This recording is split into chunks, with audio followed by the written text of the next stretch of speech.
Marwadi university మంచి భవిష్యత్తు కోసం తెలుగు విద్యార్థులు ఇష్టపడే యూనివర్సిటీ. కాల్ 9059052378 9059052379.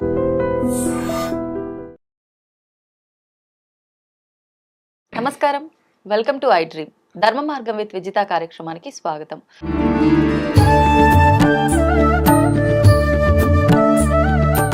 ప్రస్తుతం మనతో పాటు ఉన్నారు ప్రముఖ జ్యోతిష వాస్తు పండితులు, లలిత ఉపాసకులు నానాజీ పట్నాయక్ గారు. ఇప్పుడు వారితో మాట్లాడదాం. నమస్కారం అండి. శ్రీమాత్రే నమః. గురుగారు, మామూలుగా ఇంట్లో పెద్దవాళ్ళు ఉన్నప్పుడు చెప్తూ ఉంటారు మాలాంటి వాళ్ళకి, ఎప్పుడు లక్ష్మీదేవి లాగా ఉండాలి, మంచిగా కుంకుమ బొట్టు పెట్టుకొని పద్ధతిగా గాజులు వేసుకొని అలా ఉండాలి కలకల్లాడుతూ, ఇలా చెప్తూ ఉంటారు. మళ్ళీ ఆ వేసుకునే గాజులు కూడా ప్రజెంట్ ఇప్పుడు ఈ జనరేషన్ వాళ్ళమంతా కూడా ఏ శారీ వేసుకుంటే దానికి మ్యాచింగ్ ఇలా ఎక్కువ ఫాలో అవుతున్నాం. కానీ మనకు ముందు నుంచి పురాతన కాలం నుంచి ఉన్నదల్లా అంటే ఒక ఆకుపచ్చ, పసుపు పచ్చ, ఎరుపు, ఇవి శుభప్రదము. అమ్మవారికి ఇచ్చేటప్పుడైనా అవే, మనం ఎవరికైనా ఇచ్చేటప్పుడైనా మనం ధరించాలన్నా అవి మాత్రమే మంచిది అని చెప్పి అంటారు. నిజంగా మనం వేసుకునే గాజుల వల్ల కూడా మన లైఫ్ డిసైడ్ చేయబడుతుందా? ఇప్పుడు నేను గ్రీన్ కలర్ వేసుకుంటే అంతా నాకు శుభంగా ఉంటుందా? నాకు బ్లాక్ ఇష్టం, నేను బ్లాక్ కలర్ గాజులు వేసుకున్నా అపశకునంగా ఉంటుందా? ఇలాంటి చాలా మంది మాట్లాడుకుంటూ ఉంటారు మామూలుగా. ఇదంతా నిజమంటారా? ఏం చెప్తారు దీని గురించి? ఇక్కడ బ్లాక్ అపశకునం అని కాదు. బ్లాక్ అపశకునం అయితే గనక మీకు బ్లాక్ ఐస్ ఇవ్వడు కదా భగవంతుడు. మీకు ఈ విశ్వాన్ని చూసేటువంటి అదే బ్లాక్ హెయిర్ ఇచ్చాడు. అంటే నేను అనేది ఏంటంటే, ఒక బ్లాక్ బోర్డు ఒక స్టూడెంట్ జీవితాన్ని మార్చేస్తుంది. రైట్. ఐస్ బ్లాక్ కరెక్ట్ కాదు అపశకునం అనుకుంటే అసలు బ్లాక్ కలర్ పెట్టాడు కదా భగవంతుడు. ఆల్ కలర్స్ ఈజ్ గుడ్ ఇక్కడ. కాకపోతే ఏంటంటే ఒక్కొక్క కలర్ కి ఒక్కొక్క గుణం ఉంటుంది అని చెప్పారు శాస్త్రంలో. తమో రజస్ సత్వ గుణాలు ఉంటాయి. అయితే ఇక్కడ ఎందుకు కొంచెం అంటే ఈ బ్లాక్ కలర్ ఒకటి ఎక్కువగా ఎందుకు వాడకూడదు అంటారంటే, గాజుల విషయంలో మీ యొక్క ప్రయత్నం ఏదైతే ఉందో, ప్రయత్న స్థానాన్ని ఆస్ట్రాలజికల్ గా థర్డ్ హౌస్ అంటారు. ఈ థర్డ్ హౌస్ కి చెవులు ఈ ఇక్కడ వేసుకునే గాజుల స్థానంగా చెప్తారు ఆస్ట్రాలజీలో. అందుకని అక్కడ గనక ఒకవేళ రజోగుణ సంబంధంగా వచ్చింది, తమోగుణ సంబంధంగా వాళ్ళ యొక్క తత్వాలు మారితే ఒక రకమైన మొండితనం పెరుగుతుంది. ఇప్పుడు మీరు ఎందుకమ్మా, ఇప్పుడు ఇదే రూమ్ ఉంది, కంప్లీట్ వైట్ కలర్ ఉన్న రూమ్ లో మీరు కూర్చోండి, అలా అనిపిస్తుంది మీకు? చాలా ప్రశాంతంగా ఉంటుంది. అదే కంప్లీట్ బ్లాక్ కలర్ రూమ్ లో కూర్చోండి, కొంచెం అంటే ఇష్టపడ్డ వాళ్ళకి ఏమో గానీ దట్ ఈస్ డిఫరెంట్. ఇష్టపడ్డ వాళ్ళకి different, but something white colour ఉన్నప్పుడు అంత పీస్ఫుల్, వైట్ డ్రెస్ వేసుకున్నప్పుడు ఉన్న పీస్ఫుల్ బ్లాక్ కలర్ వేసుకున్నప్పుడు ఉండదు. బ్లాక్ కలర్ వేసుకుంటే అది బాగా ఇష్టం ఉన్న వారికి ఉండొచ్చేమో, కానీ 90% ఆఫ్ కేసెస్ వైట్ కలర్ వేసుకున్నప్పుడు వేరే ఉంటుంది. రెడ్ కలర్ వేసుకున్నప్పుడు టెంప్టింగ్ గా ఉంటుంది. మీరు గమనించండి, ఎవరైనా అసలు ఒక షర్ట్ వేసుకున్నా ఒక వ్యక్తి, లేకపోతే స్త్రీ ఏదైనా డ్రెస్ వేసుకున్నా ఆ తత్వం వేరే ఉంటుంది. అంటే ఒక కలర్ కి ఒక తత్వం ఉంది. ఆ తత్వం అనేటువంటిది వాళ్ళకి లైఫ్ లో దాని యొక్క ప్రభావం పడుతుంది. అంతేగాని అది బ్యాడ్ అని కాదు అక్కడ. ఇప్పుడు మీరు అర్థం చేసుకోండి, ఇప్పుడు రకరకాల బ్లడ్ గ్రూప్స్ ఉన్నాయి. ఈ బ్లడ్ గ్రూప్స్ మీద ఒక బ్లడ్ గ్రూప్ మీకు ఏ బ్లడ్ అది ఎక్కించాలో అది ఎక్కించాలి. వేరేది ఎక్కిస్తే అది మీకు పనిచేయదు. అలానే ఆ బ్లడ్ గ్రూప్ బ్యాడ్ అని కాదు అక్కడ, అది మీకు సెట్ కాదు. అలాగే కొన్ని వాటికి కొన్ని సెట్ కావు. బ్లాక్ కంప్లీట్ గా తప్పైతే అసలు ఈ విశ్వంలో ఏది బ్లాక్ గా ఉండకూడదు, అది రాంగ్ కాన్సెప్ట్. అయితే కొన్ని గుణాలను అవి ప్రభావితం చేస్తాయి కాబట్టి అది. ఇక్కడ శాస్త్రంలో అన్నదమ్ముడు లేదా భర్త ఇద్దరు ఒక స్త్రీకి గాజులు ఇస్తారు. అన్నదమ్ముడు గనక ఎప్పుడైనా సరే ఒక స్త్రీమూర్తికి తన సిస్టర్స్, అక్క కావచ్చు, చెల్లికి కావచ్చు, గాజులు ఇస్తే వాళ్ళ లైఫ్, అన్నదమ్ముడు లైఫ్ బాగుంటుంది, గుర్తుపెట్టుకోండి. అలాగే భర్త గనక భార్యకి గాజులు, ఈ కమ్మలు ఎప్పుడు ఉండేలా చూసుకోవాలంటారు శాస్త్రంలో. చెవు కమ్మ లేకుండా భర్త కనబడకూడదు అంటారు. కనబడకూడదు, అది అమంగళంగా భావిస్తారు. కనీసం మన తాటికి సంబంధించిన తాటి చెట్టు ఆకుకి సంబంధించిన ఒక ఇది ఇలా ఒక పుల్లలా ఉంటుంది, అదైనా పెట్టుకో ఉండాలి అంటారు. ఎందుకంటే స్త్రీ గనక మంచి కమ్మలు కానీ ఈ గాజులు కానీ ధరిస్తే పురుషుడికి అంటే భర్తకి అదొక యోగం, భాగ్యయోగాన్ని ఇస్తుంది అని చెప్తారు. భాగ్యయోగం ఎందుకంటే స్త్రీ యొక్క 3వ స్థానం, చెవి కమ్మలు కానీ చేతులకు ఉండే గాజులు కానీ, ఆ 3వ స్థానం అనేటువంటిది భర్త యొక్క భాగ్యస్థానం. అంటే భర్త స్థానం నుంచి 7th హౌస్ నుంచి 9th హౌస్ అవుద్ది. ఇదేమో థర్డ్ హౌస్, వాళ్ళకి 9th హౌస్ అవుద్ది. కాబట్టి అలా చేసుకోమని చెప్పి చెప్తూ ఉంటారు. ఇందులో మీరు ఇందాక ఒక మాట అన్నారు ఏంటంటే, అమ్మవారి దగ్గర పెట్టినటువంటి గాజులు వేసుకున్నప్పుడు నాన్ వెజిటేరియన్ తినవచ్చా? ఇక్కడ ఏంటంటే ఒకటమ్మా, మీరు నేను ఒకటే చెప్తాను, నా దృష్టిలో నాన్ వెజిటేరియన్ తిన్నంత మాత్రాన్ని ఏదో దోషం అయిపోతుందని ఎప్పుడు అనుకోను నేను. ఎందుకంటే అంటే అదేదో నేను తింటాను కదా, నేను తిన్న చెప్తున్నాను నేను మీకు.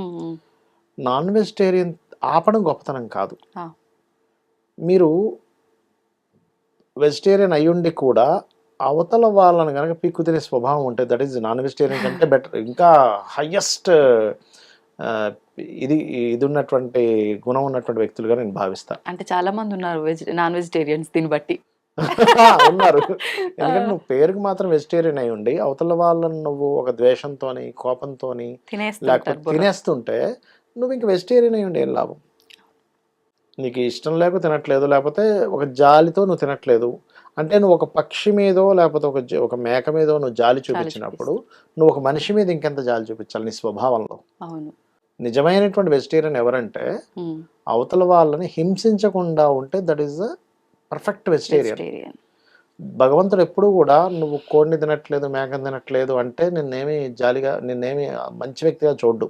నువ్వు అవతల వాళ్ళని ఇబ్బంది పెట్టకుండా ఉంటేనే నేను మంచి వారిగా చూస్తాడు. మనలో ఉన్న గుణాలని బట్టే చూస్తాడు. అంతేగాని ఆయనకి నువ్వు మటన్ తింటున్నావు కాబట్టి నేను అనుగ్రహించను అనడు. నువ్వు అందరినీ మంచిగా చూస్తున్నప్పుడు నేను అనుగ్రహిస్తా అంటాడు. ఇది ఫస్ట్ మనం నేర్చుకోవాలి. అంతేగా నేనేమి తిననండి అందుకే నాకు భగవంతుడు అనుగ్రహం వస్తుంది అనుకుంటే అది తప్పు అంటా నేను. ఓకే. అయితే ఈ గాజులు వేసుకున్నప్పుడు అంటే మీరు దాని పర్టికులర్గా ఇది అమ్మవారి గాజులు, నేను దీనికి ఎక్కడా కూడా దీనికి ఇట్లాంటి వాటికి టచ్ చేయకుండా ఉందిస్తాను అనుకుంటే ఉండివ్వండి, అది దట్ ఈస్ గుడ్. మీకు ఇంకా దాని పవిత్రతను కాపాడుతున్నట్టు. అంత మాత్రం చేత ఆ గాజులు ధరించినంత మాత్రం చేత మీరు వెళ్ళి ఆ గాజులతో వెళ్ళేదో తింటే ఏదో పోతుందని మాత్రం భయం పెట్టుకోకండి.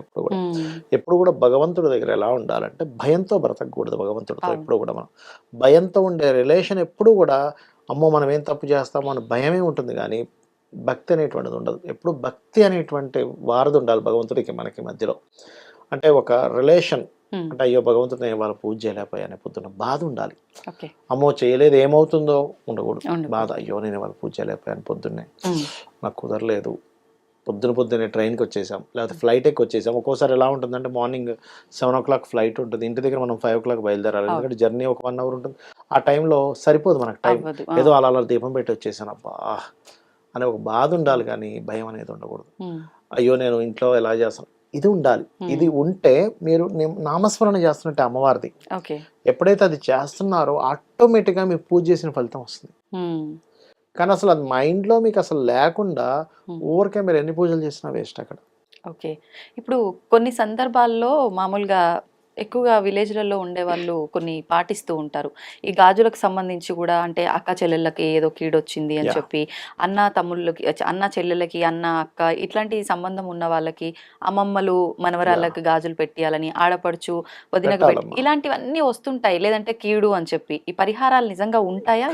పనిచేస్తాం. మీకు ఎందుకు మీరు నోములు అది నోస్తుంటారు స్త్రీలు, జాకెట్ బట్ట గాజులు కూడా ఇస్తారు. ఎందుకంటే అది ఎంతమందికి మీరు పంచుతూ ఉంటే ఆ యొక్క దారిద్ర్యం తొలగుతుంది. మెయిన్ గా ఏంటంటే గాజులు ఇచ్చినా తీసుకున్న దారిద్ర్యం తొలగుతుంది. గాజుల విషయంలో మీరు ఒకరికి ఇచ్చారు, ఒక ఇంట్లో ఏదో మనకి వరలక్ష్మి వ్రతాలు పూజలు చేస్తుంటారు, నోములు నోస్తున్నప్పుడు జాకెట్ బట్ట 2 అరటిపళ్ళు తమలపాకు ఆకు ఒక 1/2 డజన్ గాజులు ఇస్తారు.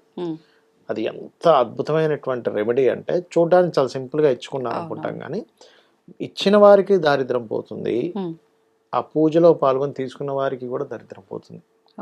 అది ఇద్దరికీ పనిచేస్తుంది. ఇప్పుడు ఇలా ఇవ్వాల్సిన సందర్భం వస్తే శుక్రవారాలు మంగళవారాలు చాలా వరకు ఇవ్వరు. అంటే నా లక్ష్మీదేవి వెళ్ళిపోతుంది ఇంట్లోంచి ఇలా భావిస్తారు చాలా మంది, ఇవ్వడానికి ఆలోచిస్తారు. నిజంగా అది అలా ఏం వెళ్ళిపోదు, అస్సలు అట్లా వెళ్ళదు. గుర్తుపెట్టుకోండి, ఎప్పుడైనా గుర్తుపెట్టుకోండి, మీకు గనక ధనయోగము లక్ష్మీ యోగం ఉన్నంత కాలము ఆవిడ ఒక అది పనిచేసి పెడుతూనే ఉంటుందమ్మా లక్ష్మీదేవి, మీకు ఇస్తూనే ఉంటుంది.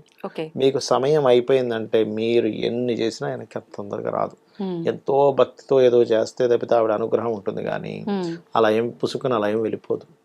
అలా అయితే అద్భుతం చేస్తే మళ్ళీ రావాల్సిందే అంతే. అంటే మీకు యోగం ఉంటేనే రావాలి, లేదా మీరు నిత్యము ఏదైనా ఇప్పుడు యంత్రాలు ఉంటాయి కొన్ని.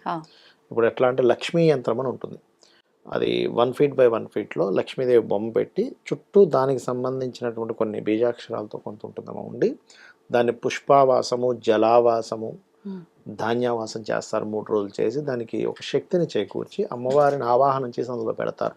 ఓకే. దానికి పద్ధతి పరంగా రోజు ఏ ఏ ఉపచారాలతో పూజ్యాలు చేస్తే అప్పుడు లక్ష్మీ అనుగ్రహం కలుగుతుంది. అంటే అసలు నీ దగ్గర రావడానికే అంత చేస్తే కానీ నీ దగ్గర రాదు. ఊరికే ఏదో నువ్వు గాజులు ఇస్తే ఏదో శుక్రవారం రోజు డబ్బులు ఇస్తే అట్లా వెళ్ళిపోయేటట్టయితే ఇంక అది అవును. కాదది. అయితే ఇంకొకటి, ఇప్పుడు ఆడవాళ్ళలో చాలా మందికి సెంటిమెంట్ ఏముంటుందంటే, వాళ్ళు వేసుకున్న గాజులు వాళ్ళ ఇంట్లో వాళ్ళకే, సిస్టర్కే కావచ్చు లేదంటే ఫ్రెండ్కే కావచ్చు, నాకు ఈ చీర మీదకి మ్యాచింగ్ బ్యాంగిల్స్ కావాలి, నీ దగ్గర ఉన్నాయి కదా ఇవ్వు అని అడిగిన సందర్భాల్లో, అమ్మో నా గాజులు నేను వాళ్ళకి ఇవ్వద్దు అనేటట్టుగా కూడా ఆలోచిస్తూ ఉంటారు. ఇంకొకటి నల్ల పూసల విషయంలో కూడా బ్లాక్ బీడ్స్ చైన్స్ ఉంటాయి, అవి ఇలాంటివి కూడా ఆలోచిస్తూ ఉంటారు. అవి ఇవ్వకూడదంట. మరి అలా ఇవ్వకూడదు. అయితే వాయనాల్లో ఎందుకు ఇస్తున్నాం గాజులు? అంటే అది వాయనం పర్పస్ లో ఇస్తున్నాము, ఇది మాత్రం నా సొంతవి వాళ్ళకి సరదాగా ఇవ్వచ్చమ్మా, అదేం తప్పు కాదు. అలా ఇచ్చినంత మాత్రం లక్ష్మి ఏం పోదు. అంత ఈజీగా లక్ష్మి పోయేది వచ్చేది కాదు.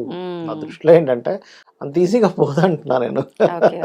అదంతా మన మిత్, అపోహ మాత్రమే అది. ఇట్లా ఇవ్వగానే అట్లా పోద్దని అని అనుకోవడం, అసలు అది అట్లా పోతే అది లక్ష్మీదేవి అవ్వదు ఫస్ట్. ఇప్పుడు గాజులు వేసుకోవడమే శుభప్రదం అని అనుకున్నాం, మంగళకరము. అయితే మట్టి గాజులే ముందు నుంచి కూడా మనకు ప్రసిద్ధి, మట్టి గాజులు వేసుకుంటే.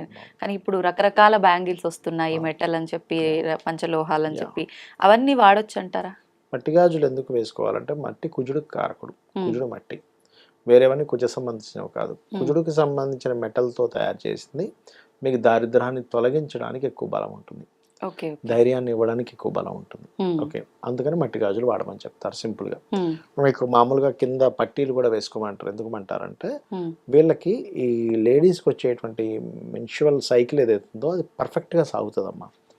మట్టి అది మన పట్టీలు కానివ్వండి, లేకపోతే మెట్టెలు కానివ్వండి, ఇవన్నీ కూడా దానికోసమే చెప్పారు యాక్చువల్ మన దాంట్లో. ఇప్పుడు మామూలుగా మొలతాడు కట్టుకుంటారు పురుషుడు, హెర్నియా ఇష్యూస్ రాకుండా ఉంటాయి యాక్చువల్గా. ఇట్లా చాలా రీజన్స్ ఉన్నాయి దానికి. సంతోషం, నిజంగా చాలా అపోహలన్నీ కూడా క్లియర్ చేశారు. ధన్యవాదాలు. శ్రీమాత్రే నమః.